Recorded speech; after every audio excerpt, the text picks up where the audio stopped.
turns out that the geographies that do the manufacturing get awfully good at the designing of things. There are network effects, as you all well understand. Nations would always trail us in the value chain, but it turns out that as they got better at the low end of the value chain, they also started catching up on the higher end. We were squeezed from both ends. And it's a crutch that inhibits innovation. I might even say that it's a drug that too many American firms got addicted to. Hi everyone, welcome to GVS Deep Dive. I'm Najma Minhas. There's a clip of JD Vance's speech at the American Dynamism Summit in which he tells off American technology leaders for using offshore cheap labor. But even more interesting, he explains why globalization has really let down the West and the United States in particular. Globalization was never about equality or shared prosperity. It was all about maintaining Western economic dominance.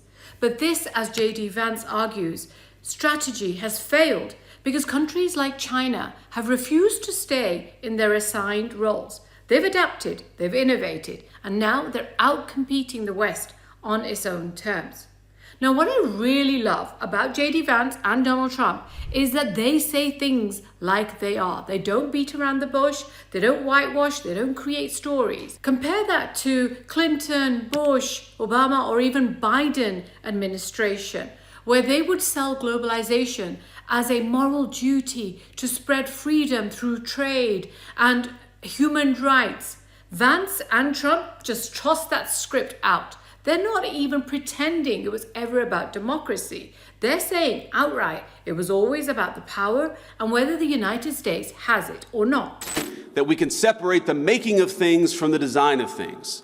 The idea of globalization was that rich countries would move further up the value chain while the poor countries made the simpler things. You would open an iPhone box and it would say designed in Cupertino, California. Now the implication, of course, is that it would be manufactured in Shenzhen or somewhere else. Vance is upset. The idea of globalization was that rich countries would move up further up the value chain while the poor countries basically made simpler things. And it was meant to be simple. Rich Western countries, via their companies, would make even more profits by outsourcing their labor to the global south, to countries such as China, Vietnam, and India, and so on. And they would keep living on that bread line, while Western companies would start making even higher monopoly-type profits from these higher value-added goods that they actually produced. Now, this setup wasn't just about maximizing business profits. It was also about the Western countries preserving their dominance. So while the global South made and built these cheap goods, the West was supposed to control the value and the narrative. It's like teaching someone to cook and then being really, really upset when they set up a restaurant next door or down the road, which is even better than yours. So in the 1990s and the 2000s, especially after China joined the WTO, we saw an absolute influx of Western companies, especially American companies, who went into China. They were facing a tough time at home making profits. So what did they do? They decided, let's outsource our production to China to improve our profits. And by the mid-2010s, they had outsourced many menial service tasks as well. Routine accounting, number crunching, doctor's notes, and call centers were all outsourced to India, while the value-added stuff, the thinking stuff at that time, was kept in the United States. So for example, in the 1990s, Apple was facing massive financial difficulties and it had a declining market share. By late 1990s, it was on the brink of bankruptcy. Between 92 and 97, Apple saw a share price decline of over 58%. Steve Jobs was brought back in 1997 as the CEO. And in 1998, Tim Cook was brought in as the Senior Vice President for Worldwide Overseas Operations. And his job was to improve Apple profits. And what was the first thing he did? He outsourced Apple production. And he outsourced it to China. So by 2001, the first iPods were being produced in China by Foxconn. In 2007, the first Apple phone was being produced in Shenzhen. All was done using cheap labor. Apple profitability just took off and the company started to make massive profits. Like a phoenix, it rose from the ashes to becoming one of the world's most profitable companies. By August 2011, Apple overtook ExxonMobil to become the most valuable company by market capitalization in the whole wide world. By 2022, Apple became the first company in the world to reach a market capitalization, a value of that company at $3 trillion, above majority of countries in the world. But according to JD Vance, wants access to American markets. If you want access to American markets, you can't use Chinese slave labor to produce your products. You've got to be able to use American workers. Do I think Apple's an evil company? No. Do I think that sometimes they benefit from Chinese slave labor? Yeah, and that's pretty sick. For example, Foxconn in 2024 reportedly paid its labor less than $3 an hour to make Apple's iPhone. That's lower than most federal minimum wage in the United States, which is around $7.25, and some of the other states like California, it's over $15, $16 an hour. But let's be very clear, JD Vance is not talking about low wages. He refused during that discussion to talk about minimum wage and said, let's put that aside. Because who is JD Vance supported by?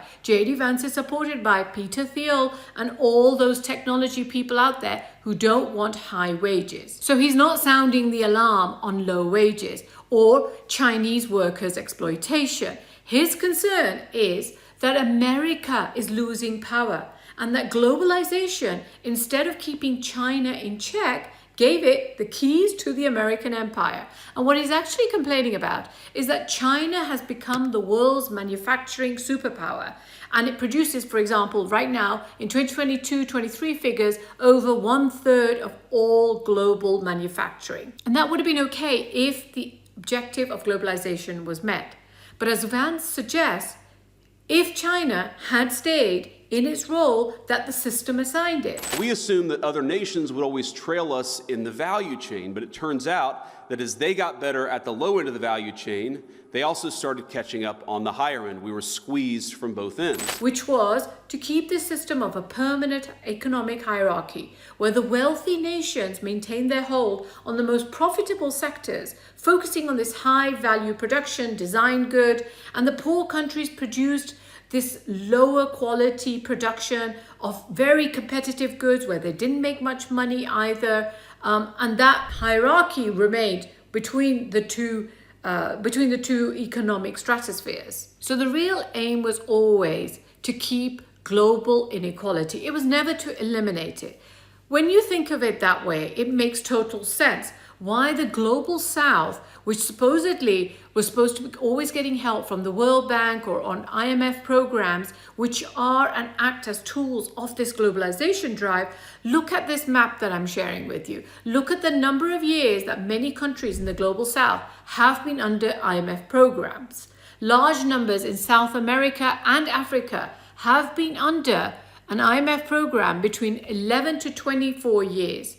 As of 2024, Pakistan has been in 23 IMF programs, starting its first program in 1958, and each year, every time they've gone into an IMF program, the amount that they've asked the IMF for has just got bigger each time. The problem came when countries, especially China, started to learn too much, and they went from the bottom end of the process to the top end, and they started to improve significantly on the innovation and the design. And the reality that manufacturing expertise breeds design expertise, really that reality hit the Western countries very long down the road. It turned out that poor countries didn't want to remain cheap labor resources for the rest of their life. Duh.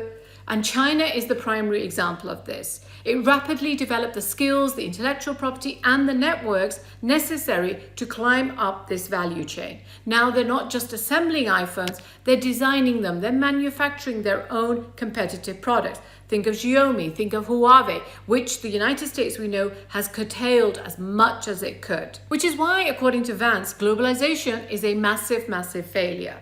These countries have now started to threaten US hegemony in areas where previously they were preeminent. For example, chip manufacturing, technology, artificial intelligence. And they've hit back with tariffs and sanctions, anything to sabotage where China is and where China is going. So it's very worrying to Trump and Vance when the CEO of one of America's own major car companies says he's been driving a Xiaomi car for the past 6 months and he actually loves it. I don't like talking about the competition so much, but I drive the Xiaomi. We flew one from Shanghai to Chicago, and I've been driving it for 6 months now, and I don't want to give it up. Right. Wow. That's an extraordinary thing to say, isn't it? Globalization's virtues were actually all about Western countries controlling the global economic resources. And while free trade benefited the West, they promoted free trade. And we heard so much about the Washington Consensus, which emphasized, along with other things, the importance of free trade, openness of global trade, free markets, and other such, important things that the West has been teaching us for the past 20 to 30 years. Now, along with this, let's put in what Francis Fukuyama wrote about in The End of History, his very famous book, where he said that Western liberal democracies are this final form of the most evolved form of government that's possible, and economic markets that are working in the Western countries are the most evolved form of economic development as well. So globalization wasn't just economics, it was an ideology in action. It was the economic arm of the belief that the West had really reached this pinnacle of human development. It was a tool to spread political value. So integrating China and Vietnam into the WTO, for example, wasn't seen as a risk. It was seen as civilizing. It was going to turn autocracies into democracies over time. And in a world that would, of course, be dominated by Western countries. It was meant to be a way to control the other, the competitor. Never in any scenario did Western countries believe that the global South, and China in particular, would become the power that it has become. Similarly, earlier in the 19th century, Great Britain, France, and the United States were rapidly industrializing. They produced lots and lots of goods, and they were spreading these across the world very, very cheap, and aggressively spreading them to ensure their economic control of resources. Now, a whole school of economic theory also arose which supported exactly what they were doing. So, for example, David Ricardo's whole theory of international trade, where the comparative advantage is what the country best produces is what it's supposed to focus on, means that the world should actually believe in a global free trade, and that was what is best. And Western countries during the 19th century totally implemented this. In fact, the UK actually fought 2 wars with the Chinese, what are called the Opium Wars. And that's because Britain argued that it had the right to sell opium into China, which the King Emperor had actually banned because it was creating so much chaos in the country. So the trade of opium went from 4,500 to 45,000 containers going into China at the peak of this trade, which the United Kingdom imposed on China. And China was humiliated and had to accept this. Now imagine this only last couple of months ago, when President Trump has just imposed tariffs, 20% on China, for not controlling the fentanyl, the drug, which comes into the United States. Look at the immorality of this Western argument. What they were arguing in the 19th century with regard to free trade, allowing the entry of opium into China versus today. And I'm not saying it's right, it's totally wrong, we shouldn't have drugs, but look at the arguments. When it was in their favor, they were all in favor. When it wasn't, it's totally wrong. It's immoral now. So now as China's moved out of that allotted place where it was supposed to be as part of this globalization system, and is now beating the United States at its own game, DeepSeek versus ChatGPT in AI, BYD versus Tesla in EV cars, TikTok versus the United States, various social media companies. Now they're even thinking of Chinese students from universities to stop information flow going to China. So US has moved towards protectionism, from technology exports to investment restrictions in China. But these policies are not about national security. They're not about preserving peace.